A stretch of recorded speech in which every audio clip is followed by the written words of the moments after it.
Hey YouTube, John here from SysEng Quick. In our last video, we installed Fedora 42 Workstation the traditional way, using the live installer, and then configured our niri desktop afterwards. Today, I'll show you how to automate the installation using Kickstart. With Kickstart, we can skip the live image, bypass the installation questions, and avoid post-install updates. Best of all, we can build a minimal custom system with only the packages we need. No more wasted space from a full GNOME desktop when all we really want is niri. Okay, let's get started. Okay, I've opened a browser to alt.fedoraproject.org because the first thing we're going to need is an image capable of doing Kickstart, and none of the live images can do that. So I'm going to use the network installer. I've gone ahead and downloaded the ISO here and placed it into proxmox. But how do we generate a Kickstart configuration? Well, there aren't a lot of good tools for doing this, and the ones that are pretty much out of date. So the best way to do it, in my opinion, is to create a base install with Anaconda, and then tailor the Kickstart file that comes from that installation. So that's what we're going to do right now. Let's start by going ahead to create a new VM. I'm going to call it Kickstart Base. We'll go ahead and click Next. Going to select the NAS storage, and I'm going to use the Fedora Everything Net Installer 42. I'm going to change pretty much nothing in here because we're not doing anything for this. I will go ahead and add the QEMU agent, and I'm going to leave this pretty much as it is. I'll go ahead and add discards, although I don't think we're going to need them. Realistically, none of this is going to matter that much. I'll add 2 cores, and I'll leave it at 2 gigs of RAM, because this is not going to be our final system. This is just the system that we're using to get a Kickstart configuration. Let's go ahead and hit Next. We'll turn off the firewall, although it doesn't really matter. And I'll go ahead and click Start After Create, and then Finish. Now, once it makes that new VM, let's go ahead and click on Console. Okay, we're going to go to Install Fedora 42, and let's make this window a bit bigger.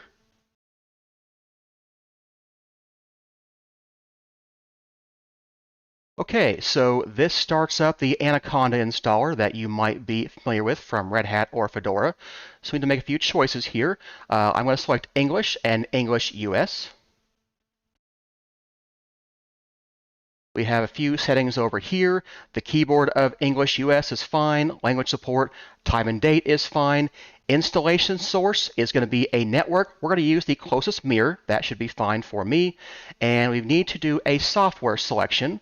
Network and host name, we'll go ahead and set a host name. So let's say it is Fedora Kickstart. And we'll hit apply on that. And we'll go ahead and hit done. Now the installation destination, click on that, and it already has the hard disk checkbox, and so we'll leave this just like it is. We don't need to encrypt data. We don't need to free up any space because this disk is empty, so just hit done. And now we'll go ahead and select user creation.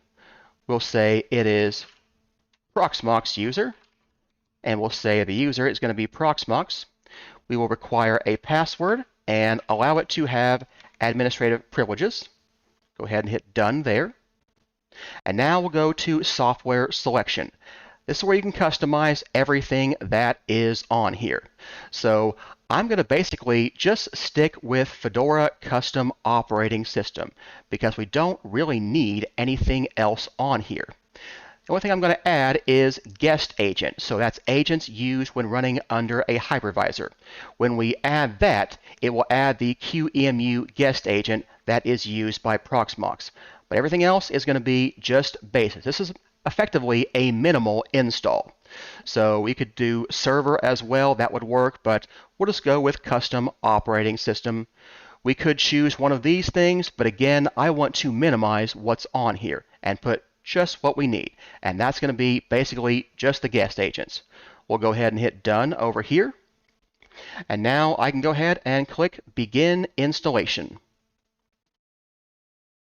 So rather than installing these packages from the network installation, it's going to download them from the network mirror.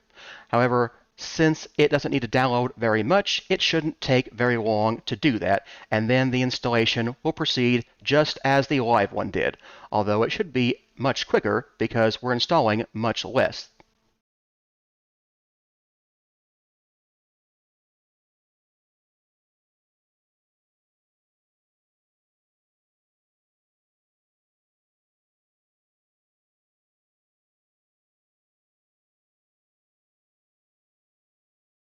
Okay, once the installation has finished, we can go ahead and click on Reboot System.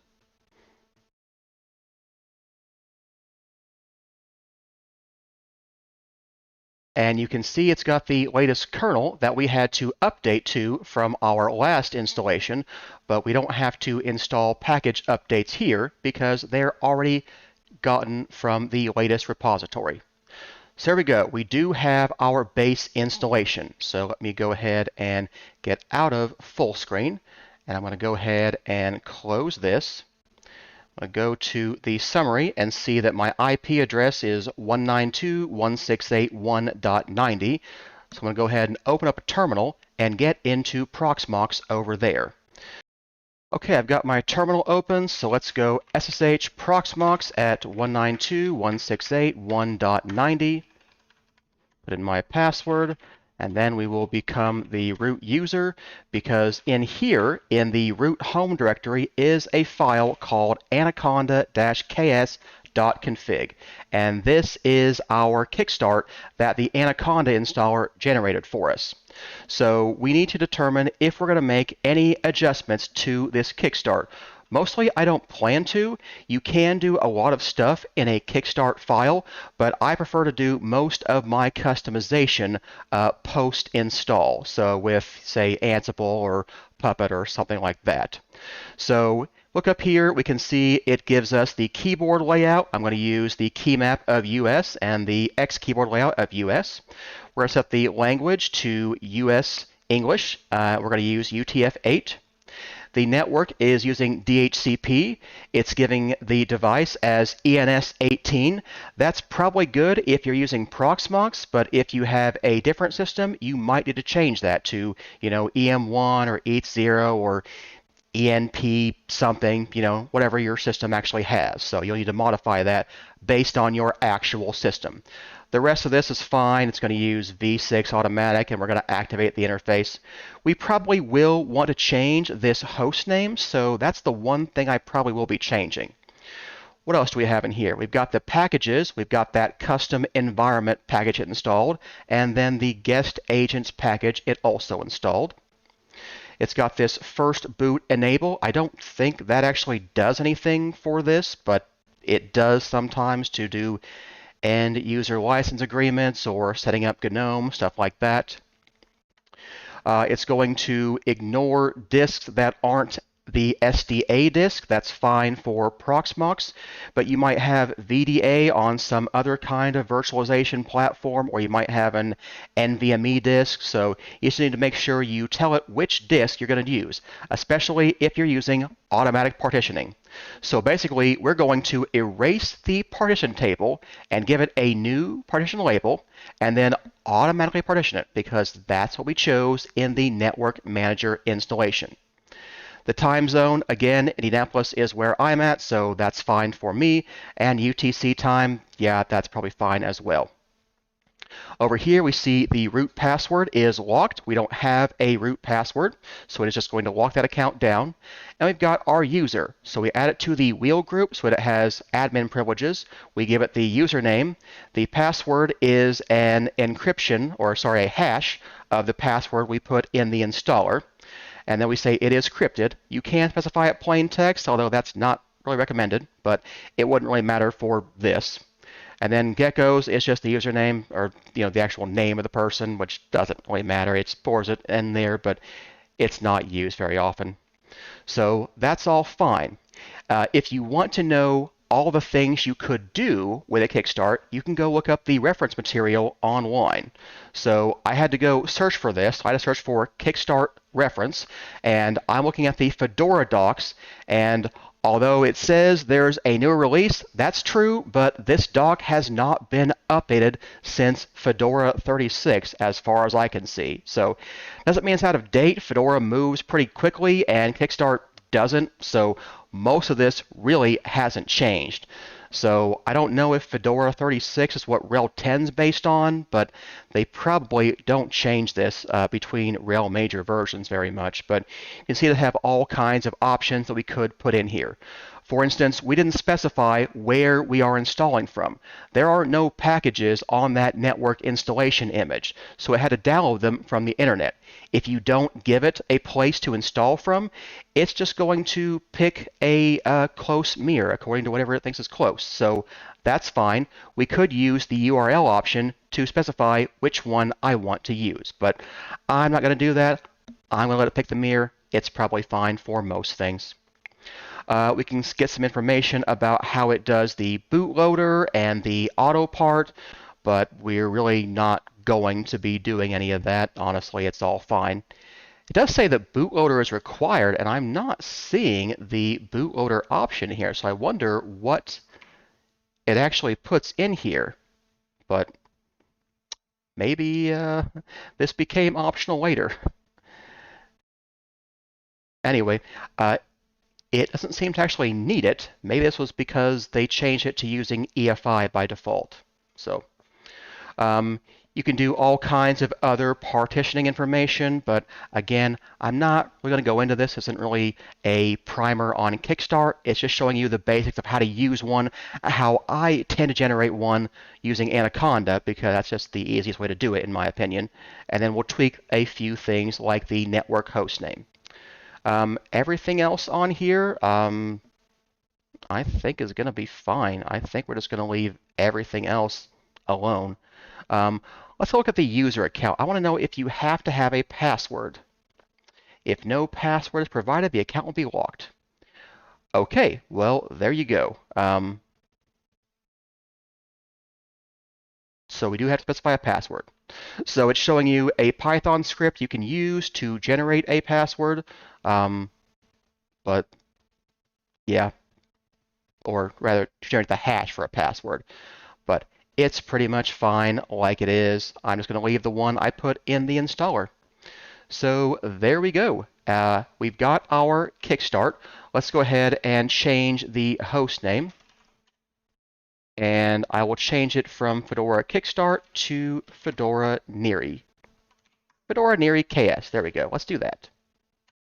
Okay, we're going to need a way to access our Kickstart configuration during the install process. There are a few options for this. We could put it on a web server or an NFS server, but I'm actually going to put it on a USB stick and then put that USB drive into my proxmox server. So let's take the configuration off of this virtual machine and put it on a USB stick. I'm going to do sudo copy /root anaconda.ks.config. I'm going to copy that to fedora niri.kickstart. Then I'm going to do sudo chown proxmox to my new Kickstart so I can actually read it. There we go. I now have it somewhere I can get to on this host. So now I need to copy that over. So let's do sftp proxmox at that host, and I will get the Fedora Niri Kickstart. Now we just need to put it on our USB stick. So if I do sudo dmesg, we'll see that USB stick was mounted on SDB, I think. Yep, there it is. So sudo fdisk-l dev sdb. We've got one partition. This is a FAT32 disk.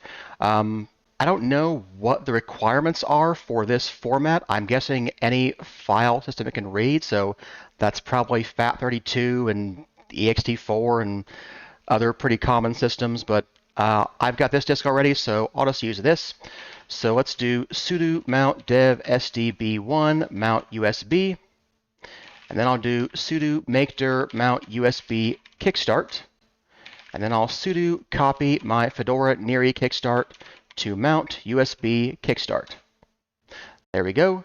And now I will sudo umount mount USB, and I can put this thumb drive into the proxmox server, and then we'll be able to access that during installation. Okay, I've placed the Kickstart file onto a USB drive and put it into the proxmox server. So let's see if we can use that to make a new installation. Let's go ahead and create a new VM. Let's go ahead and call this Fedora niri KS. The ISO is going to be the same one we use, the Fedora Everything Net Installer, because that's what we need to do Kickstart. On system, we're going to change the graphics card to Virtual, because this one will be our real system. We will add the QEMU guest agent. The storage can be local ZFS and disk card. CPU, will give it 4 cores and 8 gigs of RAM. Network will have no firewall, and we'll go ahead and hit Finish. Okay, before we start it, let's go to the Hardware tab and add our USB drive. So I'm going to go ahead and add a USB device. Choose my USB port as the ADATA USB flash drive, and go ahead and hit Add to that. And let's see if this actually works. We'll go ahead and hit Start, and we'll go over to the console. And I want to go up to Install Fedora 42, and I want to hit the E button to edit this. So I want to change the options on the end of Linux. I want to give it some new kernel options. I want to add inst.ks equals a hard drive. It's on dev SDB1, and then it's going to be, the path is /kickstart /fedora-niri.ks. That's where I place the file. I'm going to add IP equals DHCP. And let's go ahead and press Control X to boot. And let's see if it actually works. Okay, it's starting the Anaconda installer.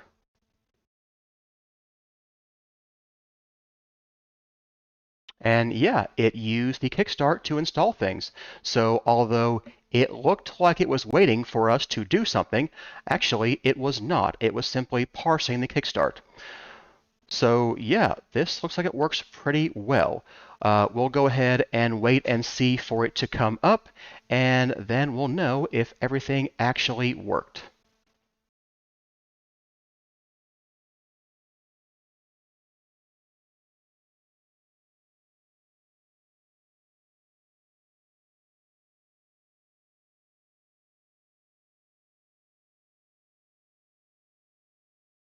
Okay, Fedora has been installed. Let's go ahead and select Reboot System and see if it actually boots up and has the right host name, and all looks good.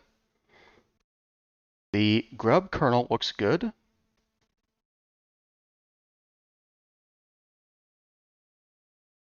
And it does have the host name Fedora niri Kickstart. And we didn't have to answer any of the installation questions. So yeah, I would say this worked. We can go ahead and get rid of this.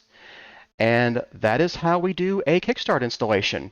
Now, we didn't have to do the prep work of making the installation to get the Kickstart. We could have gone through the Kickstart reference and simply written our own Kickstart file. But I find it much easier to start with a base image and then tweak anything you might want, rather than trying to go through all of the options, because there's a lot of options in here that I don't think I would want to go through most of the time, but it's there if you want to do that. I'll try to make sure I leave a link in the video description to the Kickstart reference here for Fedora 36, the last one I've seen it for. But there we go. We now have a base installation of Fedora. Our next step is to get niri working using Ansible. So if I go to the summary, yeah, it's 1.95, so I know we have the QEMU guest agent in there as well. So yeah, that takes care of everything I wanted to cover in this video. Hope that you enjoyed it. If you did, could you go hit those like and subscribe buttons? It helps out the channel, and I appreciate it. Thanks for watching. See you next time.